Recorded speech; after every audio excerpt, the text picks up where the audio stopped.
What is up, you horror nerds? It is me, your host, once again, Jeremiah Duncan. Welcome back to the channel.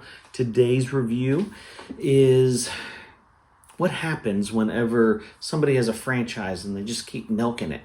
Just everything's going straight to DVD. Nobody really cares, but yet they're doing these tax write-offs and they just keep milking it. I'm talking about the 2012 release of Wrong Turn 5 Bloodlines.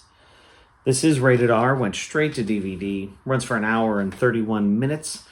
If you haven't heard of this one, I understand why. Of course, we've heard of Wrong Turn. I did a review on 1 through 3. If you want to check those out, look for that. This one falls a little bit short, but let's tell you about it in case you're wondering, what's the premise of this Wrong Turn? The backwoods of West Virginia. See, it's the same. Okay, no. The backwoods of West Virginia are deeper, darker, and deadlier than ever in this all-new, unrated chapter of Wrong Turn.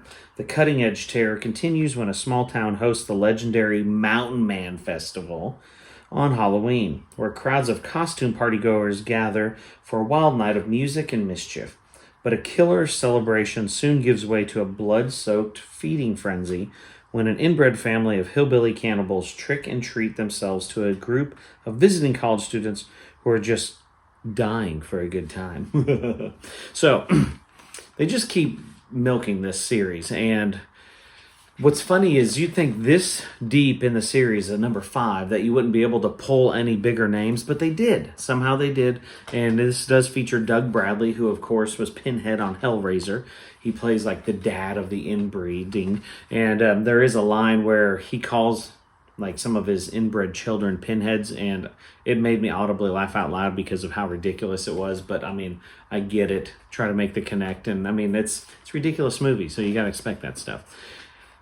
It was enjoyable to see a spin, like, you know, like kind of like this. They got the music festival out in the hills, because I live in Kentucky, and there's music festivals popping up out in hollers and all these like mountain areas, and just building stages and trying to do something cool. And I could see a Burning Man festival like that way out in the middle of nowhere, and all these just like inbred people just start eating people. It could happen. So that kind of cracked me up, just kind of thinking about that premise. So the premise really wasn't too bad. I think they crushed this thing and filmed it in like 19 days. And this one has a kill count of 11 on this Wrong Turn. Again, definitely probably the worst film out of the whole Wrong Turn bunch.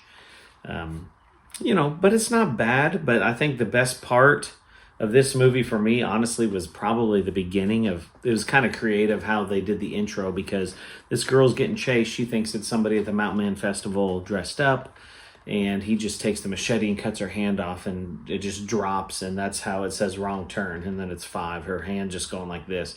That was pretty cool. I'm like, okay, we're going to get into something here, and then it turned it out on me the rest of the way. But, again, not horrible, not the worst thing I've seen, not the best. It's just kind of meh. I'm giving it a 4 out of 10 for Wrong Turn 5. If you've seen it, comment below. I'd love to hear your thoughts. Like, subscribe, hit the death bell for notifications. I appreciate y'all so much. Stick around. I got more.